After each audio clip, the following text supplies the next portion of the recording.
उत्तर प्रदेश की प्रतापगढ़ लोकसभा सीट पर सियासी गर्मी और भी ज्यादा तेज हो गई है। 12 मई को भारतीय जनता पार्टी की एक बड़ी जनसभा होने जा रही है। माना जा रहा है कि इस जनसभा में कुंडा से विधायक और जन सत्ता दल लोकतांत्रिक के अध्यक्ष राजा भैया उर्फ रघुराज प्रताप सिंह भी शामिल हो सकते हैं। इस सीट को राजा भैया प्रतापगढ़ लोकसभा सीट पर छठे चरण में 25 मई को मतदान होना तय है। ऐसे में अब इस सीट पर सियासी जो कहीं ना कहीं सरगर्मियां हैं वो तेज होती हुई नजर आ रही है।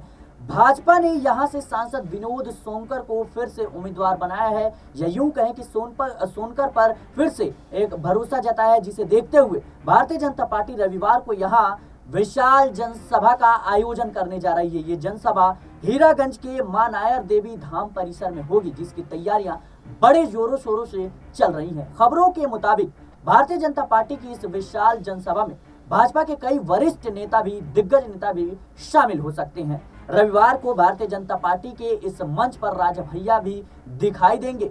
राजा भैया भाजपा के शीर्ष नेताओं के साथ पार्टी के समर्थन में वोट करने की अपील करते हुए दिखाई देंगे। इसके लिए भारतीय जनता पार्टी की ओर से बड़े स्तर पर तैयारियां चल रही हैं। राजा भैया इस सीट पर जो है कहीं ना कहीं अब बड़ा एक उनका प्रभाव रहा है, और ऐसे में इस दौरान भाजपा प्रत्याशी के समर्थन में सार्वजनिक तौर पर वोट देने की अपील करते हुए देखे जाएंगे। इससे पहले हाल ही में बेंगलुरु में राजा भैया की अमित शाह से मुलाकात भी हो चुकी है। ऐसे में सभी की नजरें कल होने वाली जनसभा पर टिकी हुई हैं।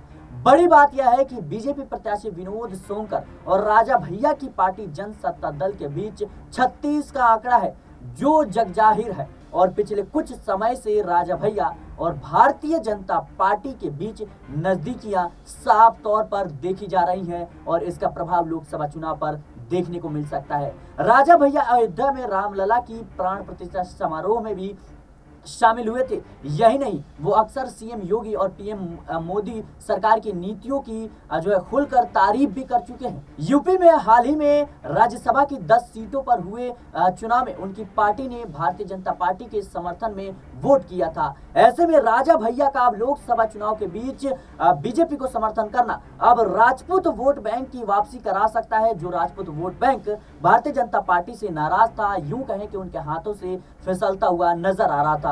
फिलहाल राजा भैया के सियासी समीकरण को लेकर आपकी क्या राय है, हमें कमेंट बॉक्स में जरूर बताएं। देश और दुनिया की तमाम खबरों के लिए बने रहें नेक्स्ट 9 पॉलिटिकल बाइट के साथ।